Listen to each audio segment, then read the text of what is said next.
When I first found the apartment, I thought I'd hit the jackpot. It was in a nice neighborhood, way below market price and close to my job. Sure, it was small, but it had big windows that let in a lot of light and the place felt cozy. The only weird thing? There was a locked door at the end of the hallway. I asked the landlord about it when I signed the lease. He was an older guy, quiet, with a kind of unsettling way of staring a little too long before answering. He told me it was just a storage closet and that no one had the key anymore. Said it had been locked up for years. That should have been a red flag. But I needed a place and the price was too good to pass up. The first week was fine. I settled in, bought some cheap furniture, and made the place my own. The door didn't bother me at first. I even started ignoring it, until the smell started. It was faint at first, like something damp. I assumed it was the old pipes or maybe some mildew in the walls. But by the third day, it got worse. A thick, rotten stench that seemed to come from behind that locked door. I called the landlord. He answered on the first ring, which was weird because usually he took forever to get back to me. "It's just old pipes," he said, before I even finished explaining. "The place has been closed up for a long time. It'll air out." I wasn't convinced. The smell only got worse. By the end of the week, it was unbearable. It filled the whole apartment, clinging to my clothes and hair. I stopped inviting people over because I was embarrassed by it. One night, I couldn't take it anymore. I texted my landlord again. No response. I tried calling. Straight to voicemail. I stood outside the door, breathing through my mouth to keep from gagging. Something was rotting in there. I was sure of it. I grabbed a screwdriver from my kitchen drawer and wedged it into the crack near the doorknob. It took a few tries, but eventually, the lock gave with a loud snap. The door creaked open, and the stench hit me like a wall. Inside was a small, windowless room. A dirty mattress lay on the floor, covered in crumpled, stained sheets. Empty food containers were stacked in the corner, next to a pile of clothes, blood-stained clothes. Some looked old, faded brown stains, but others were fresh. Too fresh. I felt sick. My brain tried to make sense of what I was seeing. It looked like someone had been living here recently. Then I heard it. A soft creak. The sound of a footstep behind me. I spun around. My landlord was standing in the doorway, blocking my way out. He was holding something in his hand. Took my brain a second to process it. A knife. A big one. "I told you not to open it," he said. His voice was calm. Too calm. I backed up, my heart hammering so hard I could hear it in my ears. My mind was screaming at me to do something, but I was frozen. He stepped forward. Slowly, like he had all the time in the world. Then I did the only thing I could think of. I grabbed the first thing I saw and threw it at him. An empty can.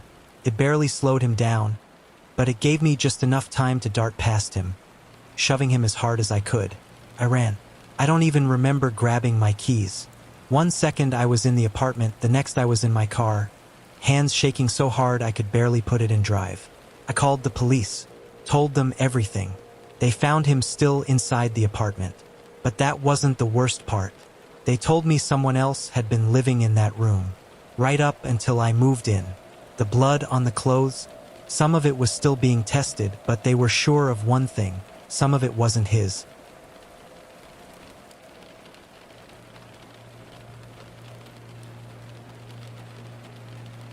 I was in a bit of a desperate situation when I found the ad on Craigslist.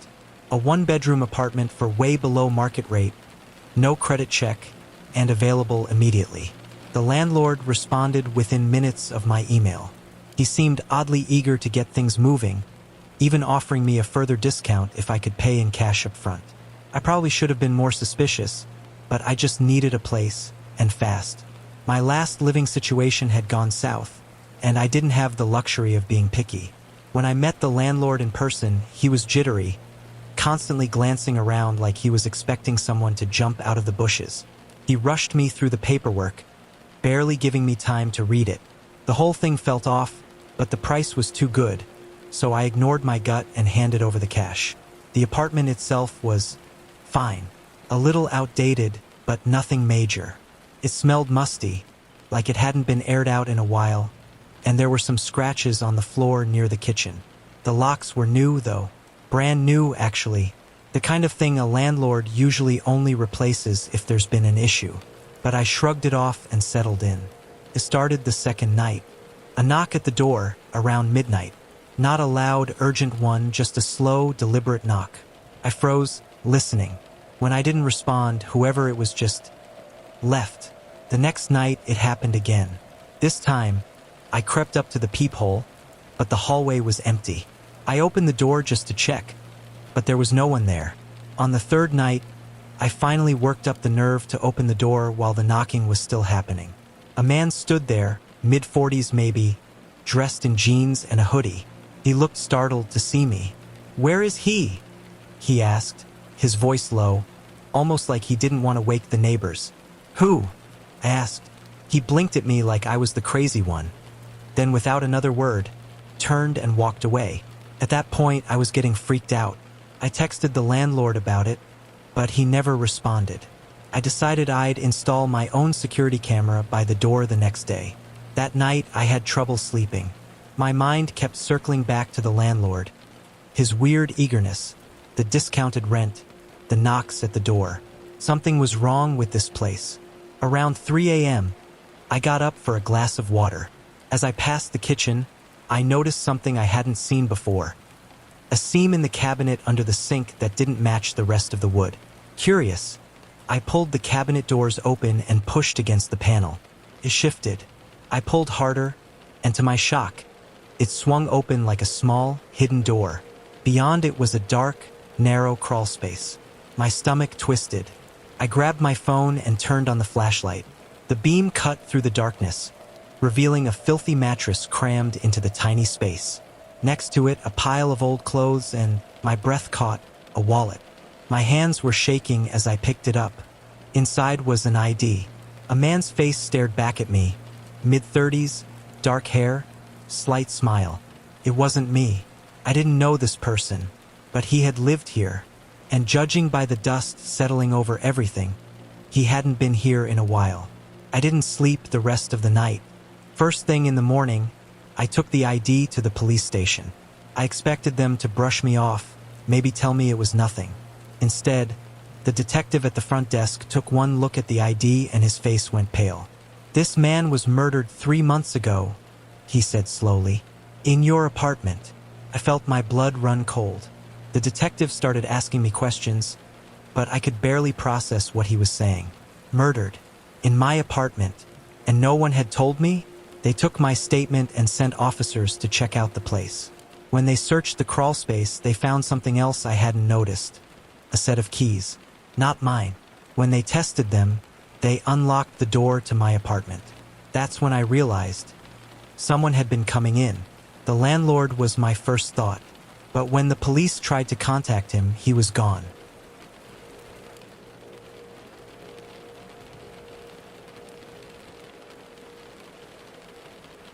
This happened about a year ago when I was in college. I moved into this tiny studio apartment in an old building near campus. Nothing fancy, just cheap rent and close enough that I could roll out of bed and still make it to class on time. It was one of those places that had character, which is just a nice way of saying it was kind of run down.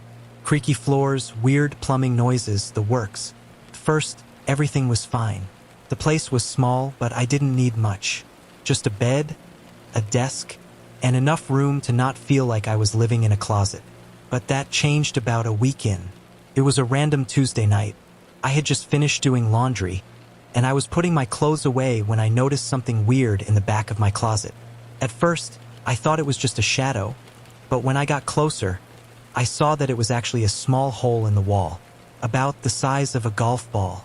I don't know why, but something about it made me uneasy. The way it was positioned, it wasn't just a crack or damage from age. It was a perfect, round hole, like someone had made it on purpose. Curious, I grabbed my phone and shined the flashlight inside. What I saw made my stomach drop. The hole didn't lead to the wall behind it. It led to another room. I pressed my eye against the hole to get a better look. It was dark, but I could make out the shape of a bed, a small TV on a stand, and a chair sitting in the corner, facing the wall. The bed wasn't neatly made, but it didn't look abandoned either. There were blankets on it, slightly rumpled, like someone had been there recently. The thing that really freaked me out, though, was the fact that there was no door to this room. No way in or out. Just 4 walls and a single overhead light that was off. I pulled back, heart pounding. My brain was racing, trying to come up with a logical explanation. Maybe it was a storage space that had been closed off? An old maintenance room? But then, why did it look lived in? At this point, I was officially creeped out. I didn't want to be that guy, but I figured this was weird enough to bring up to my building manager. So I went downstairs to his office, knocked on the door, and told him what I found. The second I mentioned the hole, his expression changed. His face went stiff, like he was trying really hard not to react. "Stay out of that closet," he said. "I'll have someone come by tomorrow and seal it up." That was it. No explanation, no questions, just stay out of the closet. At that point, I was even more freaked out. The way he said it, like he knew something but didn't want to talk about it, made my skin crawl. I tried pressing him for more info, but he just kept repeating that he'd take care of it. I didn't know what to do. I considered just leaving for the night, crashing at a friend's place, but I had a huge exam the next morning, and I figured I was probably just overreacting. So I locked my closet, shoved my dresser in front of it for good measure, and tried to get some sleep. That was a mistake. At around 2 a.m., I woke up to a noise, a soft, slow scraping sound. It was coming from inside the wall. I lay there, completely still, listening. It would start and stop, like someone dragging something heavy across the floor. I wanted to believe it was just my mind playing tricks on me, but then I heard something that made my blood run cold. A soft thump, then another, like footsteps. I sat up, heart pounding. My closet was across the room, still blocked by the dresser. The door was closed, but somehow, I knew the sound was coming from inside it. I grabbed my phone, turned on the flashlight, and stupidly, walked over to the closet. The scraping had stopped, but something was different. I slowly reached out, unlocked the door, and opened it just enough to peek inside. The hole was still there, but now the chair in the hidden room had moved. It was no longer in the corner. It was now directly in front of the hole, facing me. That was it. I was done. I slammed the closet door shut, grabbed my keys, and got the hell out of there. I didn't care that it was the middle of the night. I called the cops. When they showed up, I told them everything. At first, they seemed skeptical, but when they checked inside the closet and saw the hole, their attitudes changed real quick.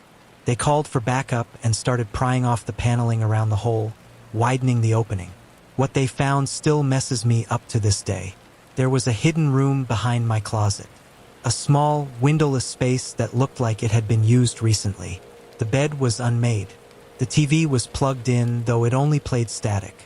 And on the floor, there was a pile of old, disposable cameras.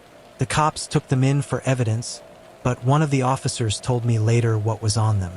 Dozens and dozens of photos, all taken inside my apartment. Most of them were of the previous tenants, asleep in bed. Some were of people just sitting at their desks, watching TV, completely unaware they were being watched. And then there were the most recent ones. Photos of me, lying in bed, sitting at my desk. Even one from just a few nights ago, of me standing in front of my closet, looking at the hole. I moved out that same day. Never went back, never found out what happened to the guy who had been living there. The building manager refused to talk to me after that.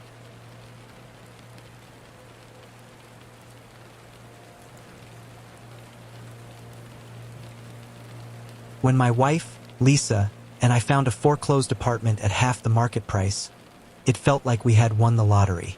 The place needed work.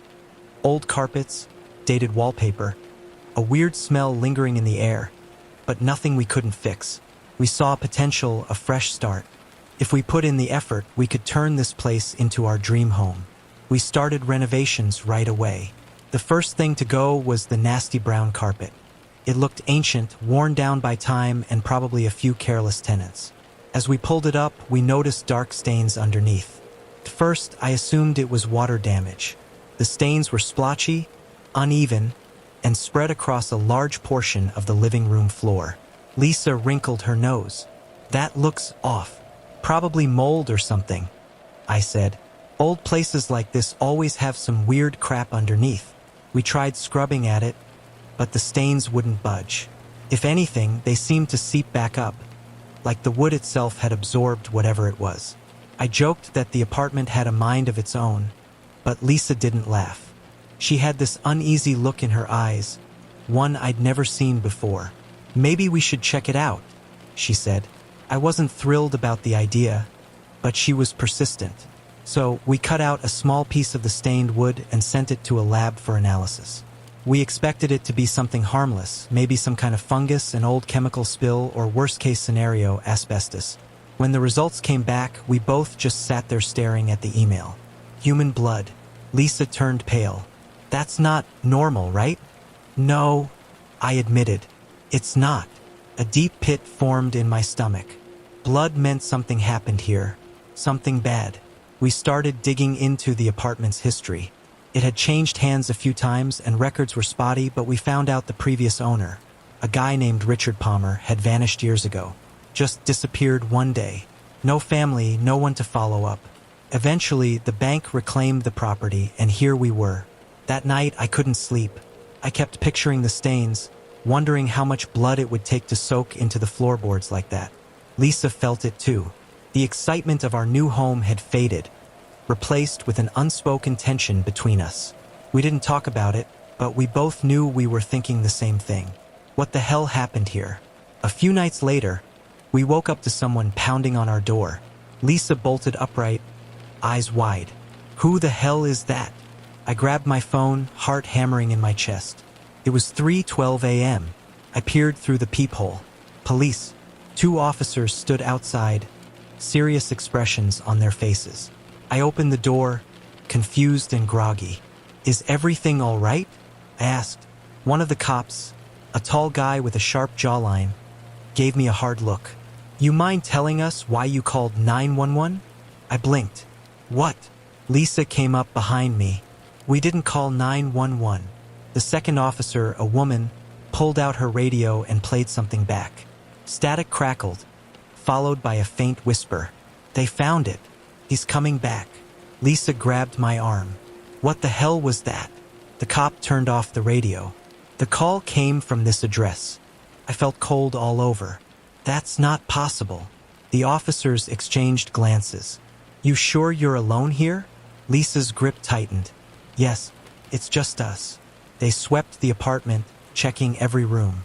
Nothing was out of place. No signs of forced entry. No evidence that anyone else had been there. When they left, I locked the door and double-checked every window. Lisa and I sat on the edge of our bed in silence. She finally whispered, "What if he never left?" I didn't answer. I didn't know how to.